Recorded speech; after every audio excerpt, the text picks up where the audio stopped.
Le débat. Nous passons au point suivant à l'ordre du jour. Le débat sur des cas de violation des droits de l'homme, de la démocratie et de l'état de droit. Article 144 du règlement intérieur. Nous allons maintenant nous pencher sur la situation des libertés en Algérie. Je donne la parole pour 1 minute à Monsieur Raphaël Glucksmann, le premier auteur de la résolution. Président, chers collègues, depuis que je suis député, nous avons voté des résolutions sur des sujets très divers, sur des pays aussi lointains que l'Indonésie. Mais nous n'avons pas eu pas un mot sur la formidable révolution qui a lieu juste de l'autre côté de la Méditerranée, en Algérie. Pas un mot de soutien à ces millions d'Algériennes et d'Algériens qui défilent dans les rues d'Alger et des autres villes algériennes depuis 9 mois pour la démocratie, la justice, la dignité. Pas un mot sur les arrestations, les pressions, les violences qui s'abattent sur eux. Pas un mot sur les cas de torture désormais avérés. Ce silence complice, savamment entretenu par des lobbies puissants, ne peut plus durer. La résolution de solidarité que nous allons voter aujourd'hui n'est pas une ingérence, c'est la fin d'une immense injustice. Il est temps, chers collègues, de montrer que nous sommes aux côtés du peuple algérien. Alors, comme on dit chez moi, 1, 2, 3, viva l'Algérie! Σας ευχαριστώ. Επόμενος από τους συντάκτες είναι ο κύριος Μπέργκ για 1 λεπτό. Je vous remercie. Je donne la parole à notre collègue Berg, autre signataire. Merci, Monsieur le Président. Madame la haute représentante, au cours des derniers mois, 8 manifestants qui manifestaient au nom de l'Église, au nom de la chrétienté, ont été arrêtés. La législation sur le blasphème en Algérie entraîne des discriminations des populations chrétiennes sans aucune justification effective. Des tentatives d'intimidation, en particulier pendant la période du Ramadan, se multiplient contre les populations chrétiennes en Algérie. Il y a un siècle, les chrétiens représentaient 20% des populations du Proche-Orient et d'Afrique du Nord. Aujourd'hui, ce ne sont plus que 4%. Une enquête a été lancée par le Parlement français contre les persécutions des chrétiens d'Algérie au début de l'année. Il est indispensable de se pencher sur le sort des minorités dans le monde entier, minorités chrétiennes, minorités juives.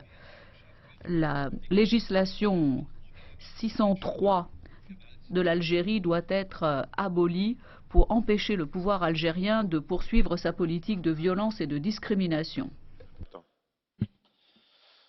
Monsieur Van Dalen. Merci, Monsieur le Président. Ces dernières années, en Algérie, nous avons vu un visage neuf se dessiner, le visage de ceux qui s'opposent à la liberté de religion. Ces dernières années, les autorités algériennes ont fermé un certain nombre d'églises chrétiennes, dont 7 ces derniers mois. Le 16 octobre, à Tizi Ouzou, il y a eu une attaque sur une église avec des blessés. De plus, entre juin 2016 et 2018, 500 Ahmadis ont été poursuivis en justice en Algérie à cause de leur foi. Il faut aujourd'hui envoyer un message très clair. Le rapport du service d'action extérieure, le rapport sur la situation des droits de l'homme 2018, montre clairement qu'en Algérie, il y a toujours aujourd'hui des efforts visant à limiter la liberté d'expression, la liberté de manifestation et la liberté de croyance est vraiment essentielle. Et l'une de ces composantes, c'est la liberté de pouvoir se rassembler dans des églises et autres lieux de culte. Ce que nous voyons aujourd'hui en Algérie et malheureusement ailleurs dans le Moyen-Orient est que ces droits sont violés. J'ai 2 minutes, Monsieur le Président. Et donc je lance un appel à la haute représentante. Je souhaite qu'elle prenne la parole et qu'elle agisse contre les actions inacceptables qui ont lieu en Algérie. Ces églises qui ont été fermées doivent être rouvertes. Et l'envoyé spécial pour la liberté et la liberté de religion doit s'impliquer dans les événements. Ce qui se passe aujourd'hui est une violation de tous ces droits. Monsieur Guettaille, pour 1 minute, également rédacteur de la résolution. Président, imaginons, espérons, rêvons un instant. Imaginons que cet immense mouvement qui soulève depuis tant de mois l'Algérie d'aujourd'hui, jeune, déterminée et aspirant à la dignité, l'état de droit et l'équité, imaginons que ce mouvement l'emporte. Ce ne serait alors pas seulement le bonheur et la fierté de l'Algérie, ce serait la mobilisation de toutes ces énergies en faveur de la reprise du dialogue intermaghrébin, de la coopération économique et culturelle avec l'Europe et de l'aide des 2 rives de la Méditerranée à l'Afrique subsaharienne. Ce serait la réalisation de nos aspirations communes à nous tous, maghrébins et européens. Et c'est pour cela que nous devons adopter cette résolution contre une intolérable et absurde répression qui risque de briser ce si beau rêve algérien. Disons à l'Algérie en lutte l'espoir, le soutien et l'affection de l'Europe.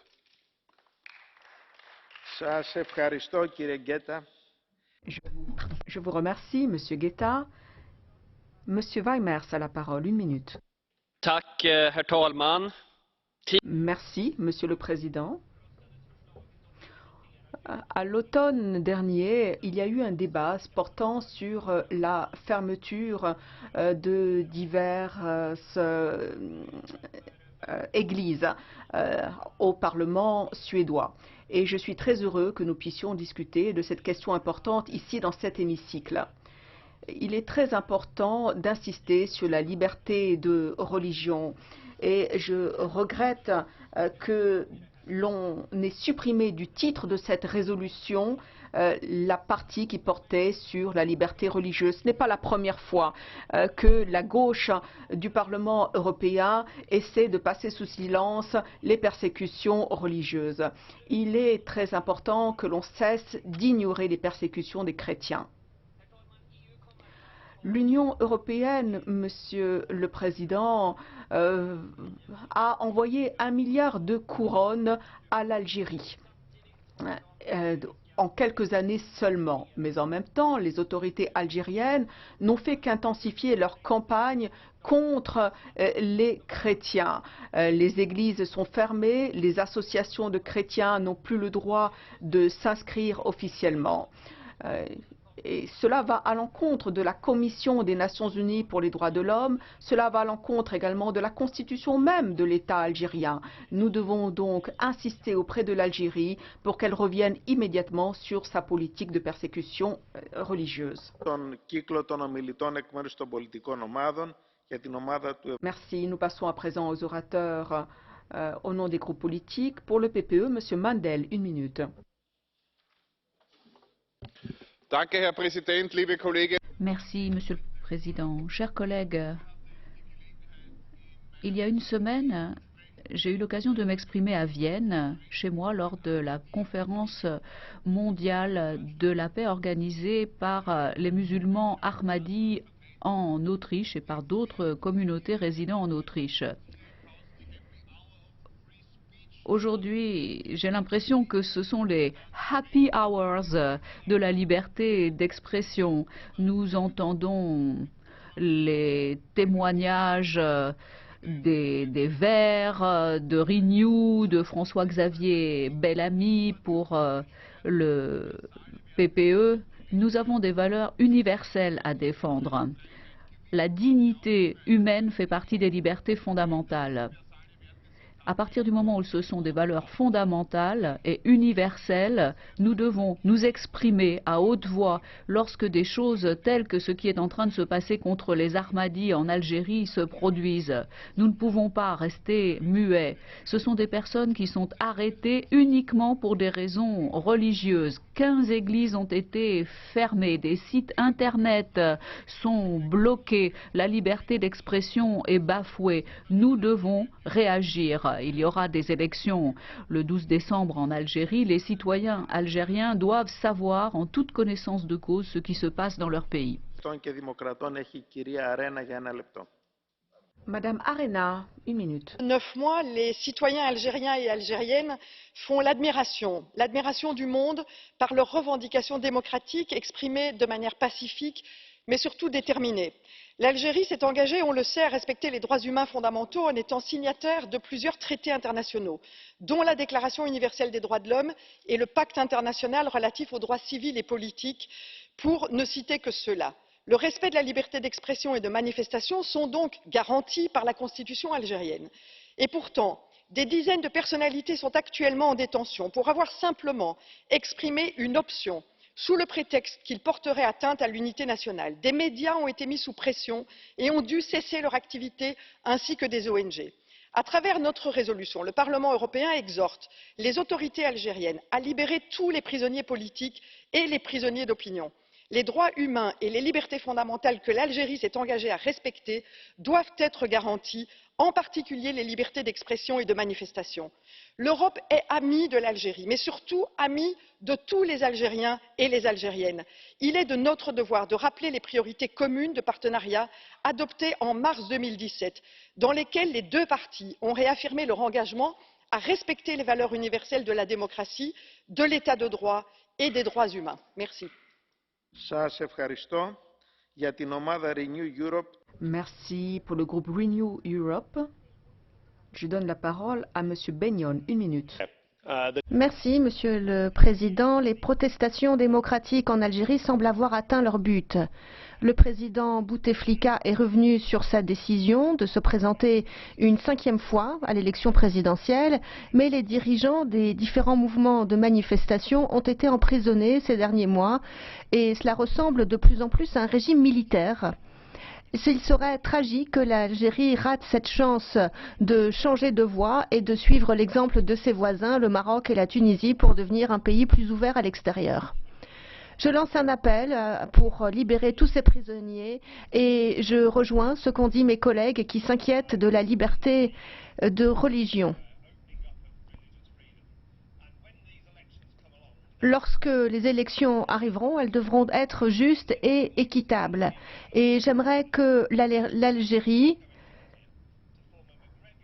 ouvre ses frontières au Maroc et à la Tunisie pour former une union du Maghreb qui soit un partenaire de poids pour l'Union européenne avec un développement économique qui soit source de prospérité et de paix pour l'ensemble du Maghreb.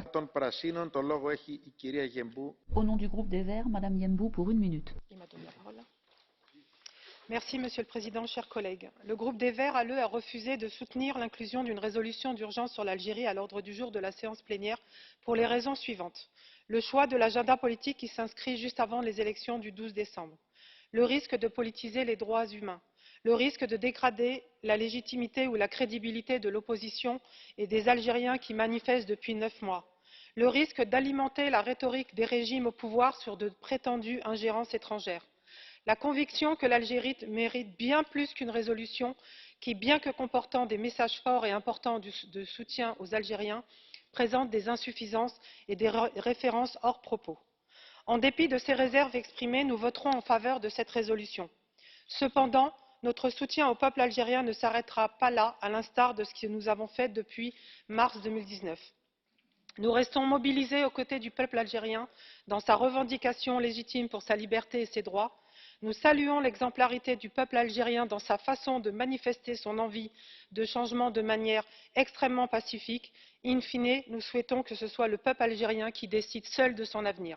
Et comme on dit chez moi, et dans la langue des Algériens, Tahia al-Jazaïr, que vive l'Algérie. Merci. Έχουν ζητηθεί μπλε κάρτες. Απλώς υπενθυμίζω σε όσους τη ζήτησαν ότι βρισκόμαστε... Vous avez un carton bleu, mais je vous rappelle que nous sommes encore en train d'écouter les orateurs au nom des groupes et les cartons bleus ne sont pas prévus au cours de cette partie-là de notre discussion. Et la procédure électronique non plus n'est pas prévue au moment où nous entendons les orateurs des groupes. Donc, en vertu du règlement, je vous donnerai la parole pour un carton bleu lorsque ce sera possible. Je donne maintenant la parole à Monsieur Gilbert Collard au nom du groupe Identité et Démocratie. Ce qui se passe en Algérie ne peut laisser personne indifférent, pour deux raisons. La première, elle tient au principe, la seconde, elle tient à la réalité. Les principes, c'est que partout où les libertés sont bafouées, nous devons agir pour défendre les principes. La réalité, ce sont des larmes, de l'étouffement, du sang, de la détresse, et aussi le fait qu'entre l'Algérie et la France, il y a un lien historique, économique, politique, affectif. Si les gens sont mal là-bas, ils quittent l'Algérie et ils arrivent dans des conditions difficiles en France qui, elle, ne peut plus, c'est pas qu'elle ne veut plus, ne peut plus accueillir.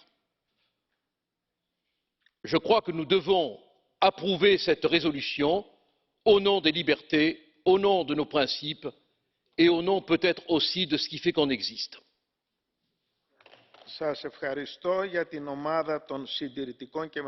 Merci. Au nom des conservateurs et réformateurs, je donne la parole pour 1 minute à Monsieur Ruijsen. Dank u wel, voorzitter, geachte collega's. De berichten die ons... Merci, Monsieur le Président, Mesdames et Messieurs. Les informations en provenance d'Algérie nous préoccupent tous. Et je ne parle pas seulement de la manière dont les autorités gèrent les manifestations. Non, je pense à la manière dont les églises sont fermées, dont la liberté de culte est violée. Cette résolution conjointe, et notamment son paragraphe 4, permettent au Parlement européen d'envoyer un message fort aux autorités algériennes pour indiquer que ce qui est en cours est inacceptable. Notre partenariat avec l'Algérie dans le cadre des relations Euromed doivent nous permettre de parler très spécifiquement de la question de la liberté de culte. Monsieur le Président, je n'en doute pas, la haute représentante profitera de ses contacts avec les autorités algériennes pour faire entendre nos préoccupations sur la liberté de culte. Je vous remercie. Je donne la parole à Madame Soidrova pour 1 minute. Chers collègues, hier, c'était le jour du souvenir, un jour qui est reconnu à l'échelle internationale, le jour pour penser aux chrétiens poursuivis et persécutés en fonction de leur foi. Sur 50 pays, l'Algérie occupe la 27e place pour les persécutions des chrétiens. Le ministère de l'Intérieur algérien a décidé la fermeture de 15 églises qui ont été déclarées illégales. Les personnes qui venaient se recueillir ont été arrêtées pendant des offices liturgiques. Nous demandons la réouverture de ces églises au ministère de l'Intérieur. Les organisations chrétiennes doivent être reconnues et j'encourage l'Union européenne à exercer une pression sur les autorités algériennes pour qu'elles respectent la liberté religieuse prévue par la Constitution algérienne. Je vous remercie pour ce soutien de tous les partis politiques de notre Assemblée. Merci beaucoup. Madame Ries, vous avez la parole pour 1 minute. Monsieur le Président, Madame la Haute Représentante, le régime algérien opprime la liberté, il opprime les libertés. Depuis le 22 février, le jour de lancement du Hirak, le mouvement populaire de protestation pacifique s'est né dans les rues d'Alger, s'est étendu maintenant à tout le pays. Dans le viseur des manifestants aujourd'hui, les élections présidentielles du 12 décembre, fixées par l'armée et qui annoncent un peu plus encore la glaciation du pouvoir. Le régime algérien bafoue les droits des étudiants, des journalistes, des syndicalistes, des ouvriers qui sont dans la rue depuis 10 mois maintenant, et ceux en particulier des 42 manifestants condamnés à 6 mois de prison pour avoir défilé avec l'étendard amazique. Car faire flotter un drapeau berbère dans les rues d'Alger aujourd'hui conduit en prison. Notre résolution condamne justement toutes ces dérives autoritaires du régime. Elle dit notre attachement à la soif d'indépendance du peuple algérien, de la jeunesse qui souffre de la malvie et comme ils disent là-bas aussi, Talbin el Ouria, oui, nous demandons la liberté pour le peuple algérien.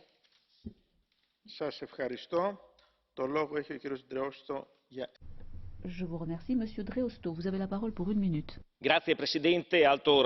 Merci, Monsieur le Président. Madame la Haute Représentante, je suis navrée de constater que l'on a retiré le terme de liberté religieuse du titre de ces résolutions, comme si la liberté religieuse était un tabou.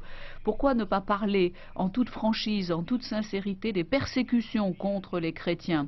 Je vous rappelle qu'en Algérie, c'est le 22e pays du monde où la situation des chrétiens est la plus difficile. Au mois d'octobre, le gouvernement algérien a fermé 3 églises, la plus grande du pays, entre autres. Et les fidèles qui s'y trouvaient ont été arrêtés. Les persécutions contre les chrétiens pour les convertir à l'islam se prolongent. C'est une violation des droits inaliénables de la personne. Et nous voyons apparaître de plus en plus de manifestations d'hostilité vis-à-vis des religions et tout particulièrement de la religion chrétienne. Le pape Benoît XVI a dit que la laïcité ne devait pas être considérée comme une arme contre la religion. C'est la raison pour laquelle je réitère mon appel. Le terme de liberté religieuse aurait dû figurer dans le titre de ce point à l'ordre du jour et ne pas être sacrifié au nom du politiquement correct. Merci, Monsieur Boukhadé Bilalba. Merci. L'Algérie fait les gros titres des journaux depuis quelque temps. Nous sommes préoccupés par la répression des manifestations, les arrestations arbitraires de journalistes et nous sommes surtout préoccupés par les attaques contre la liberté de culte, la liberté religieuse et les attaques contre les minorités chrétiennes. Néanmoins, nous devons être très prudents. L'Union européenne, de par sa naïveté habituelle, ne doit pas nous pousser à prendre des décisions qui entraînent des conséquences telles que celles que l'on a vues en Libye et en Syrie. Conséquences bien pires que ce que nous craignons au départ. Il faut dire également que nous qui sommes au Parlement européen, nous n'avons pas été élus pour résoudre les problèmes de l'Algérie. Nous avons été élus pour résoudre les problèmes de nos ressortissants européens. Et ce qui me préoccupe, c'est que l'Algérie est l'un des pays qui collabore le moins avec les États membres pour le retour des migrants qui entrent illégalement en Europe et surtout en Espagne. À Almeria, Murcia, dans les îles Baléares, il y a énormément d'entrées de migrants irréguliers. Il faut que l'Union européenne exige que les pays tiers respectent les règles et rapatrient ces migrants irréguliers. C'est là un élément essentiel de la politique migratoire. Merci. Pour 1 minute, je donne la parole à Monsieur Rivière. Merci, Monsieur le Président. Pendant 130 ans, de 1830 à 1962, l'Algérie aura été un pays où régnait la liberté religieuse. Pendant 130 ans, chrétiens, juifs et musulmans pouvaient pratiquer leurs religions respectives dans une totale sérénité, en dehors de toute lecture extrémiste, à commencer par celle de l'islam. Depuis près de 60 ans, le pouvoir algérien issu du FLN ne cesse de porter atteinte à la libre pratique religieuse des minorités juives et chrétiennes, jusqu'à leur quasi-disparition du pays. Aujourd'hui, détenir une Bible dans son sac peut coûter jusqu'à 5 ans de prison. Ces attaques incessantes le sont aussi contre la mémoire. Les gouvernements successifs ont délibérément laissé un violent vandalisme s'exercer contre les cimetières juifs et chrétiens. C'est parce qu'elle a perdu ce pluralisme que l'Algérie, depuis 30 ans, s'enfonce, ballottée entre un régime totalitaire et le terrorisme djihadiste. Sans repentance ou fausse pudeur, nous devons condamner et mettre face à ses responsabilités un pouvoir intolérant et usé.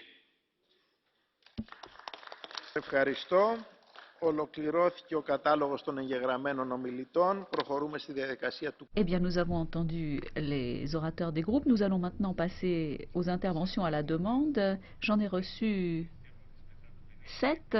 Et comme nous sommes dans les temps, je peux accepter ces 7 demandes. En commençant par Monsieur Polčák pour 1 minute.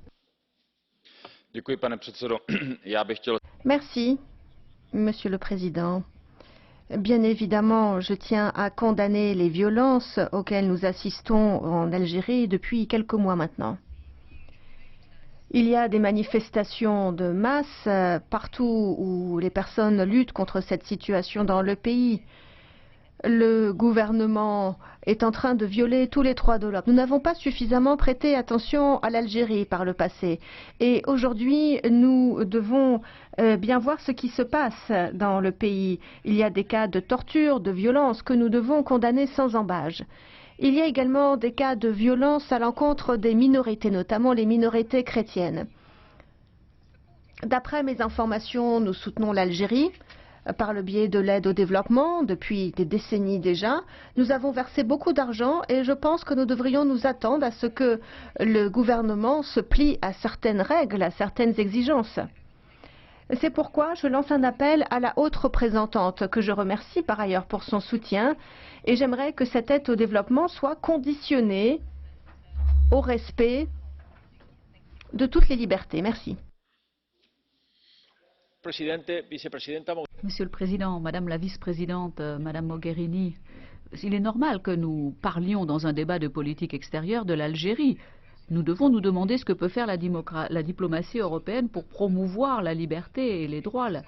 La discussion a été longue, mais il est nécessaire de rappeler qu'encore une fois, entre 1957 et 1962, le droit européen s'appliquait en Algérie. L'indépendance l'a emporté, mais pas la liberté. Il y a eu un régime répressif, un régime militaire pendant toutes ces années, et aujourd'hui, ce sont des détentions arbitraires, des détentions provisoires, des arrestations de masse contre tous les dissidents, contre tous les opposants, pour que ces élections ne se déroulent pas dans de bonnes conditions, alors que depuis 30 ans qu'il était au pouvoir, Bouteflika a enfin décidé de renoncer à la présidence. Il est remplacé maintenant par le président du Sénat. Les élections devaient avoir lieu le 4 juin, elles ont été reportées au 12 septembre, elles sont maintenant reportées au 12 décembre. Il est indispensable que le droit à la diplomatie de l'Union européenne soit appliqué pour le respect des droits fondamentaux, pour la liberté, pour la démocratie, pour que cela devienne enfin une réalité en Algérie. Merci, Monsieur Morel, pour 1 minute. Merci, Monsieur le Président. Alors, mon groupe n'est pas signataire de cette résolution, mais en ce qui me concerne, j'en soutiens et l'esprit et la lettre.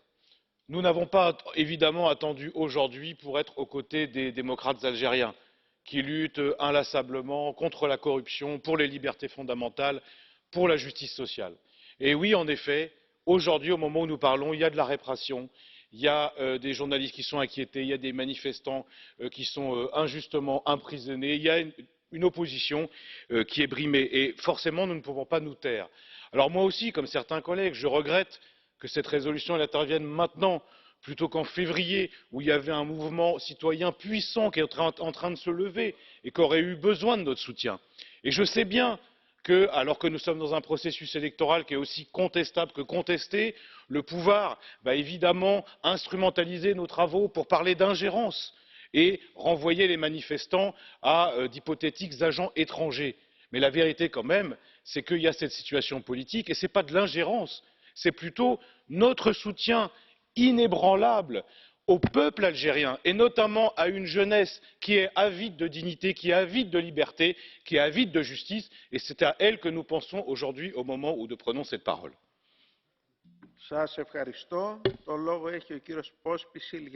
Merci, Monsieur Pospíšil, pour 1 minute.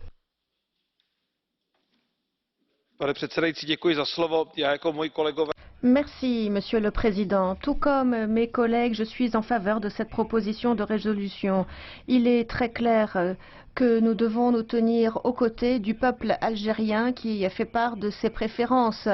La démocratie, les droits de l'homme, faisons tout ce qui est en notre pouvoir.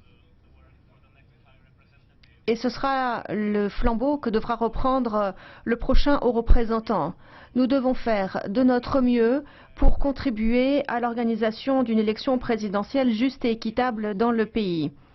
Il sera également essentiel d'attirer l'attention sur la hausse de la haine religieuse des élites vis-à-vis des minorités. C'est un véritable problème. Nous devons aujourd'hui défendre les minorités ethniques, les minorités religieuses et pas seulement les chrétiens. Malheureusement, la tendance est négative en Algérie aujourd'hui. Ce pays s'écarte des valeurs européennes. Madame Ward. All of them must step.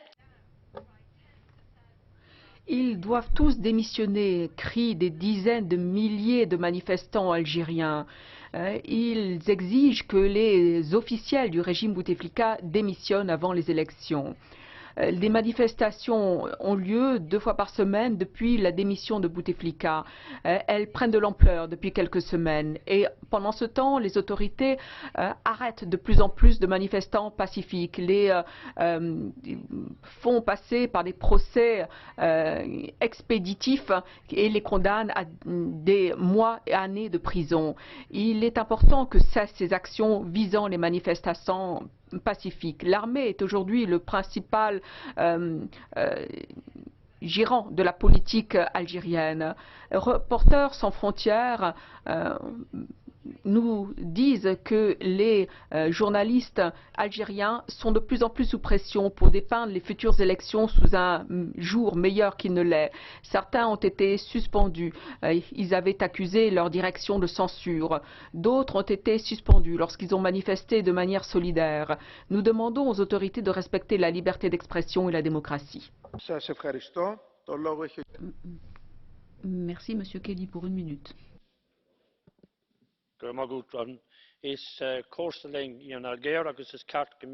Merci, Monsieur le Président. L'Algérie est un pays voisin avec lequel nous devons avoir de bonnes relations. Mais dans le même temps, nous devons nous préoccuper de ce qui se passe là-bas. Je pense en particulier au sort des églises, qui tient tout particulièrement à cœur à mon groupe. Nous devons soutenir et défendre les chrétiens et les églises partout dans le monde. Or, des églises sont en train d'être fermées aujourd'hui en Algérie par le pouvoir. C'est un système totalement injuste. Il est nécessaire de tout mettre en œuvre pour que ce processus disparaisse et pour que la qualité de la vie augmente dans ce pays. Car la liberté des médias, la liberté des citoyens en général n'existe pas et nous ne pouvons qu'appeler des élections libres dans ce pays. Merci, Monsieur Fourlas, pour 1 minute.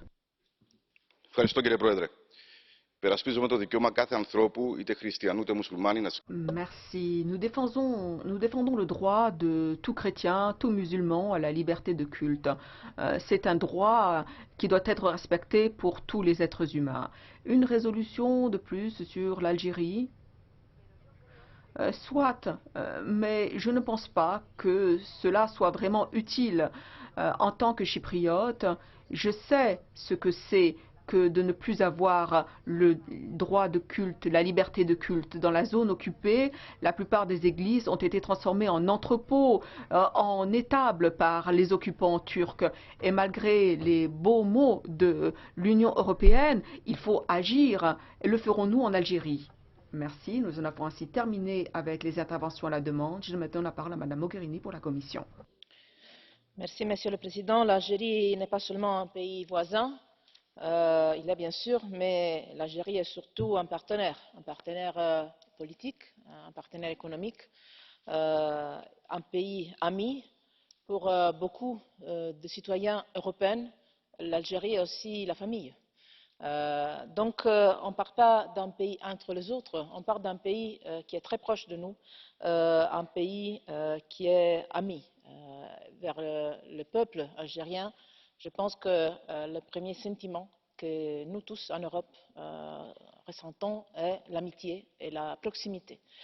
Notre respect pour la souveraineté et l'autonomie de l'Algérie est total. Je pense que c'est très important que ce débat réaffirme ça dans la plus forte et la plus claire des façons.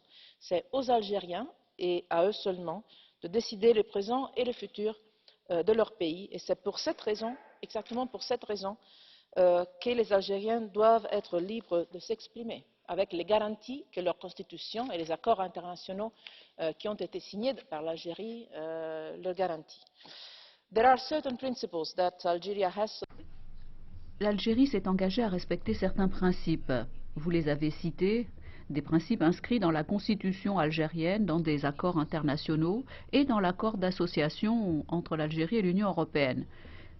Ces principes comprennent toutes les libertés fondamentales en incluant la liberté politique, la liberté d'expression, le droit à se réunir pacifiquement, la liberté de la presse, les libertés garanties par la Déclaration universelle des droits de l'homme qui représentent la pierre angulaire de notre accord d'association. Il est important que tous les acteurs à l'heure actuelle en Algérie puissent jouir de ces droits. Et c'est le message que je retire du débat d'aujourd'hui, c'est le message que nous avons en permanence fait entendre à nos partenaires algériens à tous les niveaux, de façon permanente au cours des derniers mois. Et je continuerai, je l'espère, à défendre ce message et le futur haut représentant le fera également vis-à-vis de tous nos interlocuteurs en Algérie. Un consensus doit être recherché en Algérie pour l'avenir de ce pays en fonction des aspirations légitimes de la population dans le respect de la démocratie et de tous les principes auxquels l'Algérie a souscrit, comme je vous l'ai dit. L'Union européenne, pour sa part, continuera à s'engager vis-à-vis de tous les acteurs en Algérie, comme elle l'a fait jusqu'à présent, en tant qu'amis, en tant que partenaire. Et je considère que le Parlement est un allié de la Commission pour atteindre cet objectif. Merci, Madame la haute représentante. Le débat est maintenant clos. Le vote aura lieu aujourd'hui. Le débat suivant concerne la situation à Cuba et tout particulièrement le cas de José Daniel Ferrer.